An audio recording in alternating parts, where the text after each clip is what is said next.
Dear ladies and gentlemen, today's topic is quite simple. I'm searching for the answer about how accurate a percussion revolver can be, a reproduction percussion revolver can be. To be more specific, how accurate an Uberti 1861 Navy in 36 caliber can be. Ladies and gentlemen, this is Capandball here, your favorite gun channel in beautiful, bright English language. Please like, share, comment and subscribe to the channel because that's important for us. And please also support us on patreon.com/capandball for exclusive content and be a member of the History of Weapons and War platform, a beautiful hiding place for gun nuts like us. Today the world is full of people who know everything about anything after 2 Google searches. And how many times did we hear that black powder revolvers are inaccurate? You cannot hit a cow in a tunnel with a black powder gun. Well, ladies and gentlemen, today I will prove that they are wrong. I will prove that with Uberti 1861 Navy like this, which is probably on the lowest end of the black powder guns that you can reach on today regarding the price.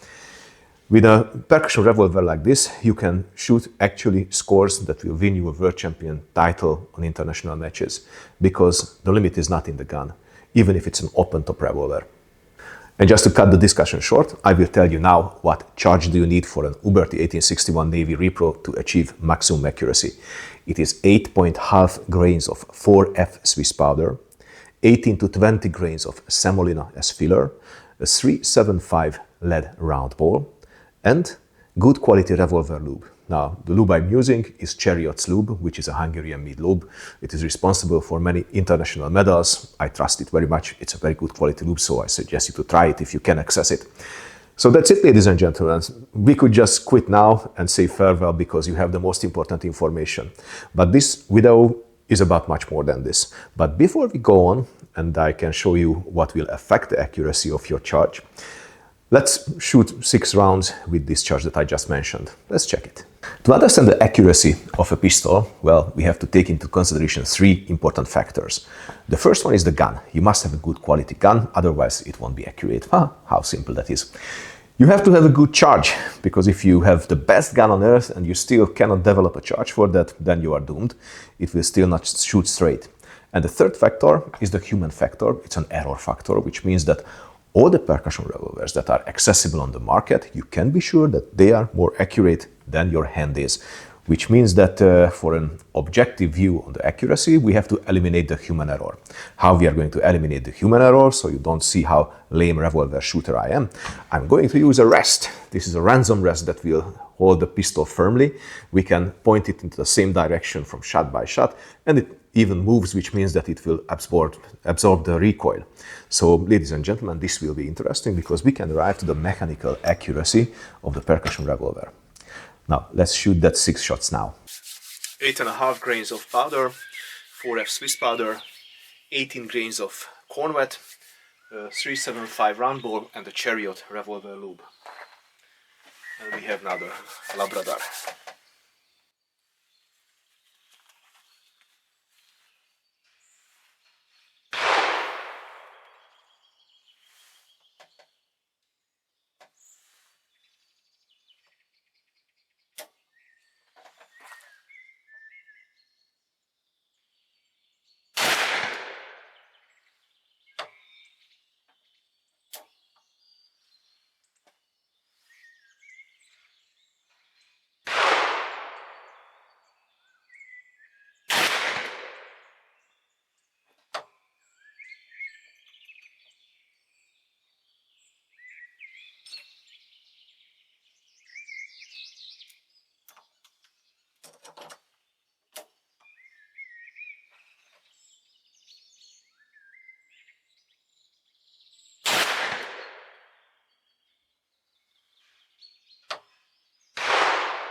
Let's check it.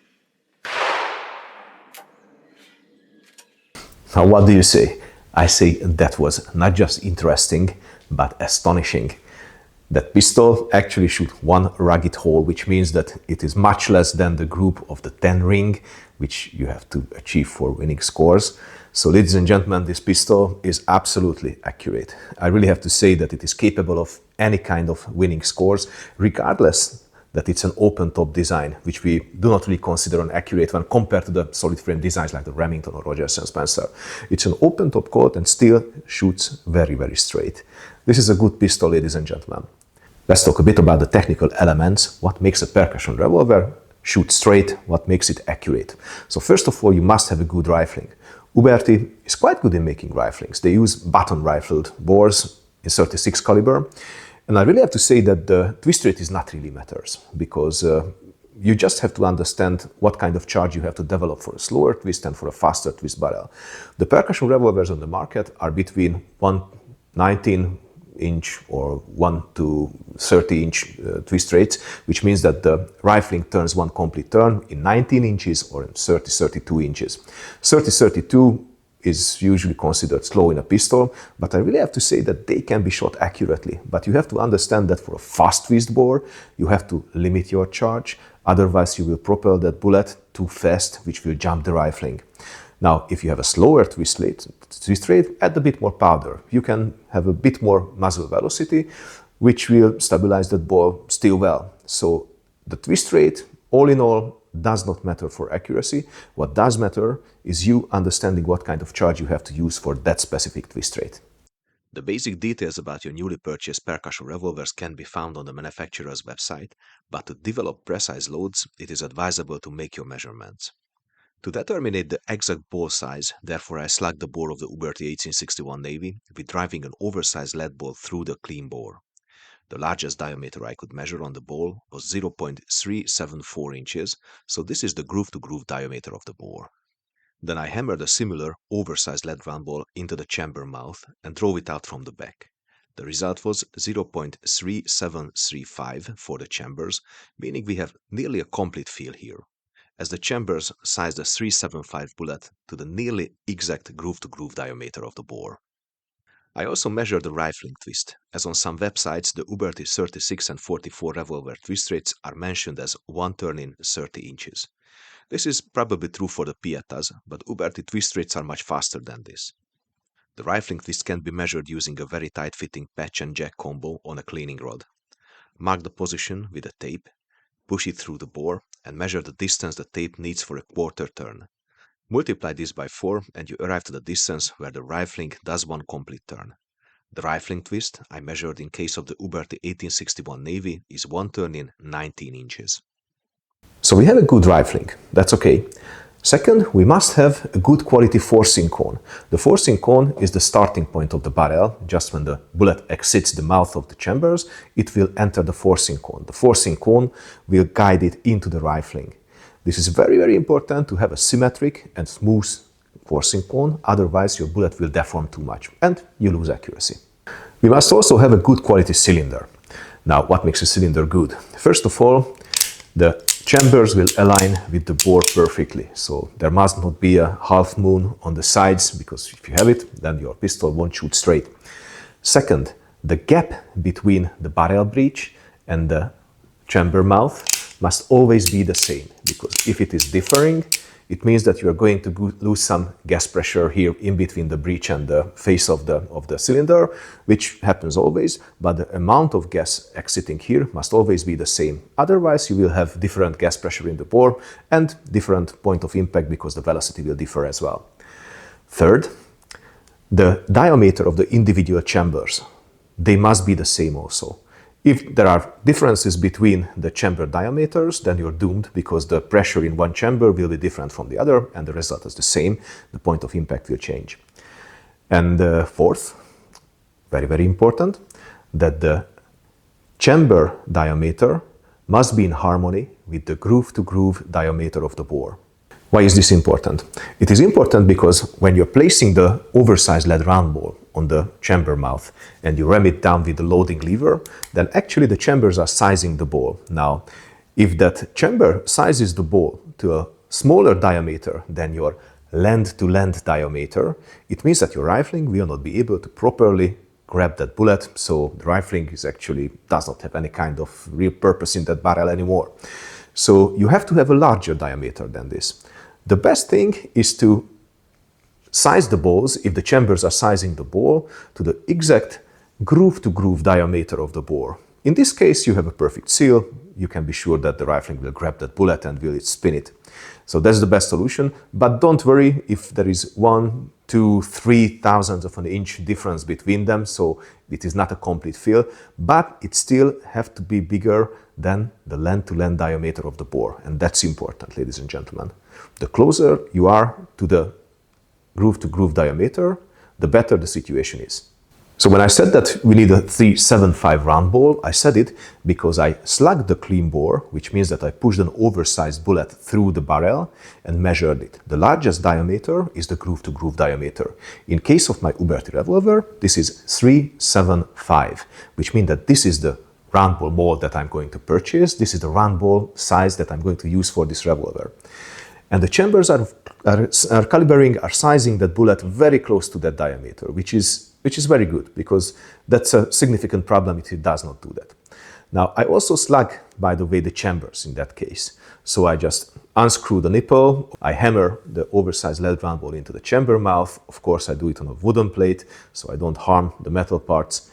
And then, after that, I will ram that bullet out from the other direction with a brass rod and then measure it. And that diameter must be close to the groove-to-groove diameter of the bore. It's so easy. Another important point for accuracy is the snug fit between the barrel assembly and the frame. Now, these two parts are held together with a wedge. Here's the wedge. The question is how much tension we must have on the wedge. Now, if you see how easy it is to move in the case of this Uberti Repro, look at that. I can just remove it by hand, so there is no such great force in hammering in the wedge. It is just held in place with a little push on the thumb. If you see my video about the first 6 shots, you can see that I do not touch the wedge and still the revolver does not lose accuracy. Why is it? So, it is all related to the proper size of the arbor. Now, what do I mean proper size? On previous revolvers, there were often problems with the length of the arbor. This is a short arbor problem on early percussion revolvers. So to check whether we have that problem or not, we have to first remove the barrel assembly. We just remove the barrel assembly, remove the cylinder. Of course, when I'm doing it, the hammer is in half-cock position. And I will just remount the barrel assembly on the frame, so I will be able to check how the fit between the arbor and the hole for the arbor is in case of my revolver. So I just fix it on the arbor, I push it in as far as it goes, and see if there is an overlapping between the front of the frame and the back of the barrel assembly, where the locking lugs should meet the holes. Now, if they are in flush, or let's say there is a 1/10 of a millimeter gap between them, that is good. That means that your arbor has the proper length, because your arbor is just at the very end of the hole in the barrel assembly. In this case, the wedge itself is not going to force the barrel upwards. It is going to hold it in place firmly and securely, but it's not going to force it upwards, which is quite important because it will change the point of impact of the revolver. So that is so simple, ladies and gentlemen. If you have a short arbor problem, then please don't panic. It is very, very easy to fix it. You just have to put a screw in the face of the arbor and file it down to the proper length, because that will solve the problem. Now, what happens if the arbor is short and the front of the frame and the back of the barrel assembly are overlapping? Well, in that case, when you hammer in the wedge, it will, as I said, force the barrel upwards, which will change the point of impact. But you are also changing the gap between the breech and the cylinder mouth, which means that you are allowing less amount of gas escaping between them, which will affect the gas pressure and which will affect the muzzle velocity. So after disassembly and reassembly, you won't be able to precisely set the same kind of gap here, which means that you are losing accuracy there, or probably not accuracy, but the group can be still good, but the point of impact will be different. For accuracy, there is another factor that we have to talk about, which is the trigger pull. Now, we shoot this pistol single-handedly, according to the dueling traditions, according to the military traditions. Why? Because it was a cavalry firearm, and the revolver was in the left hand, in the right hand it was the saber that the soldier used. Now, it is very elegant, by the way. So on the international competitions, on the MLAIC competitions, on World Championships, European Championships, we use the single-handed hold. To shoot with a single-handed hold, it is absolutely not acceptable if the trigger is creeping, it's sliding. It must clearly break at one certain point. Otherwise, you won't be able to fire that gun properly with single-handed hold. So that's a must. So all in all, this 1861 Uberti Navy revolver has all of this, which means that from out of the box, you get a pistol that is in the condition of winning scores. Of course, you will have to fire the front sight to the exact proper length that you need for having the impact at the center of the target. By the way, you will receive the pistol with a long front sight, which means that you can file it down to the proper length. In case of this 8.5 grain 4F Swiss load, well, I'm pretty sure that you will have to file at least 1.5 millimeters from this front sight to have it in the center. But otherwise, everything is in. Everything is in out of box. Now, what's up with the charge? There's a second element. So first of all, how we measure the powder. Black powder should always be measured by volume, because it is much more important to have equal surface in each volume of black powder than the weight of the charge. The weight of the charge can especially vary. If it's a damp weather, it will absorb some moisture from the air, so the weight of the same volume charge will be a bit more. To get rid of this problem, measure it by volume. I use these little ladles, and well, if you learn how to use them, I really have to say that you can measure to a tenth of a grain accuracy, which is very good. Plus minus 1/10 of a grain of powder will not cause any difference in your group, and not in the point of impact at 25 meters. So you don't need more. You don't need more. But before important international competitions, I do control my charges on a digital scale. And you can ask me now, why do I do it? I do it so when I screw up that match, because usually with revolvers I do screw up that match, I want to blame myself and not the circumstances, not the gun, not the charge. And if I do that, if I arrive to that point that I make the mistakes, I can work on myself. And that's probably the most important part when you start to improve yourself. And that will lead to one time to a good score that will win you a medal on international competition. But if you blame your gun, you blame your circumstances, then you're doomed. You will never arrive there, guys. So now we have that 8.5 grains of 4F Swiss powder in each of the chambers. But this is a small volume of charge, which means that if I put that ball into the chamber mouth and I insert it to be, let's say, below the top of the chambers with 1 millimeter or half a millimeter, I will have an air gap between powder and the ball, which is not good, which I have to eliminate. That's why I need a filler. What kind of fillers we can use? There are people who use felt weds. Well, it's a good solution, but corn wet or semolina, that is cheaper and much better. In my experience, they are more accurate than using felt weds. If I see the people on international competitions, I seldom see people using felt weds. So I prefer the corn wet. And it is not just cheaper, but it is also easier to manage. Well, everything is on the side of that.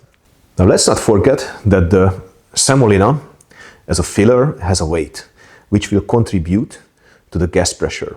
So which means that you will always have to measure the same volume of semolina as well to be used as a filler. Now, the amount of semolina will set the height of the bullet as well, which, as I said, must be half a millimeter or 1 millimeter below the chamber mouth. So this will allow you to rotate the cylinder and it will not clog the system. That's important to have that 1 millimeter gap. Because when your chambers will be dirty, the volume will reduce, which means that if you're using too much semolina, you won't be able to rotate the cylinder. Simple. So I already told you that we are using a round ball. On international competitions, there are two kinds of bullets that you can use. The first one is the round ball, the second one is the picket ball. Now, if you use a picket ball, it must not be of modern design, it must be an original design. By the way, there are very good original designs from eras gone. He's making excellent bullet molds of original bullet types, and they are quite accurate as well. But usually round balls are much more accurate. To set the diameter of the round ball, I already told you how to slug your bore and how to measure the groove-to-groove diameter, which will be your bullet size for your revolver. The lubrication is also a very, very important question. The lubrication has actually two roles. The first one is preventing chain fires. Now, when the flash from one chamber enters to the other from the top, it can ignite the powder charge, which means that the chambers that are not in line with the bore can also fire. This is not safe, this is not good to do. It can harm the shooter, it can harm the gun, so to avoid it, please seal your chambers with grease. Even if your bullets are oversized and you think that they are sealing properly, use lubrication. That's important. Be careful with the amount of lube, as its weight also contributes to the weight of the projectile. Therefore, it has an effect on the gas pressure as well. Not too much, of course, but it does change it. So try to apply the same amount always. By the way, chain fire can also happen from the back. In that case, it is prevented by the percussion cap, so it is important to have the percussion cap firmly on the nipple. This is why I just squeeze them a little bit and insert them on the nipple after squeezing it, because in that case they cannot be blown off by the pressures that are generated by the firing. So that solves the problem. The second purpose of the lubrication is to keep the fouling in the barrel soft. So which means that if you have a soft fouling, it is not hard, then each and every single shot will clean some of that residue and will keep your gas pressure and your accuracy at a very good level, at a reasonable level, if you're using good black powder lube. The black powder lube I'm using, it is a Chariot lube, as I mentioned to you. It is a very good lube. So probably this is something that I could not do at home, and I purchase it. Your final point in accuracy is applying each and every single time the same force when you're ramming down the bullet. Now, if you compress that powder column too much, you will change its burning rate, which means that you will also have to apply the same pressure when you're ramming that bullet down. If you learn how to do it, then you are going to have consistent gas pressure, and then you are going to have consistent muzzle velocity. Very, very important. Usually, we pay a lot of attention to the powder charge. We pay also a lot of attention to the bullet. So we weigh each and every single bullet to measure them, to select the ones that probably has some bubbles, air bubbles in it, which we throw away, to have a consistent weight. But we seldom pay that attention to the quantity of semolina. So ladies and gentlemen, let me show you an experiment. At the previous shooting, I was using 18 grains of semolina over 8.5 grains of 4F Swiss powder. Now I'm going to reduce the semolina to 15 grains only. Let me show you what happens.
Now that was interesting, ladies and gentlemen. So just by decreasing the volume of semolina, I had 4 shots in a very good group, so that was perfect. But there were 2 shots that are already outside that group. They are all within 5 centimeter circle, which means it is still perfect. It is still very, very beautiful. But still, those 2 are out of the group. Now, if I was shooting this pistol from a rest, from holding it by hand, I would stop here. I would say that this is perfect. But just by increasing the semolina volume with 3 grains, you can arrive to half of this group. Ladies and gentlemen, that can make a great impact on your performance on competition. So which means that on international competition, a tenth of a millimeter, half a millimeter can matter. So yes, do measure your semolina charge as well with the same kind of accuracy and attention as you're measuring your powder. Now let me show you another experiment. Now I will just add 1 more grain to the 4F Swiss powder charge, which means that from 8.5, I'm going to increase the charge to 9.5 grains. And I leave everything the same way. Let's see how the pistol performs with this charge.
And that was very interesting also, ladies and gentlemen.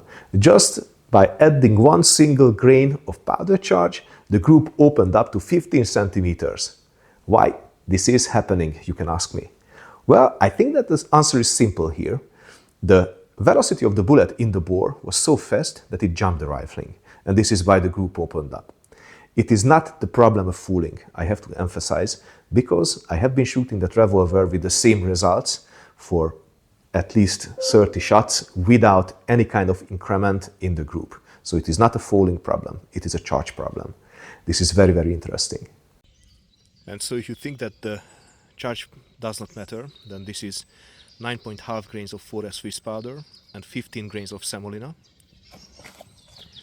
This is the same revolver, same shooting stand. This is 8.5 grains of 4F Swiss powder and 15 grains of semolina. And this is 8.5 grains of Swiss powder and 18 grains of semolina. And in all cases I was using the Chariot bullet lube, which is a very, very good quality lube.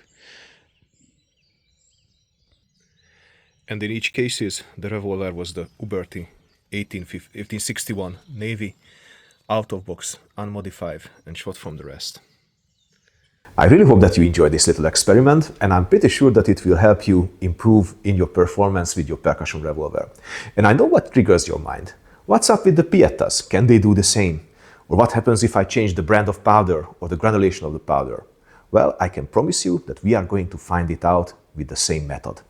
So ladies and gentlemen, thank you very much for tuning into the Capandball channel. Please visit us on patreon.com/capandball, be your supporter. Here you will find exclusive content from me. And also please like, share, comment and subscribe.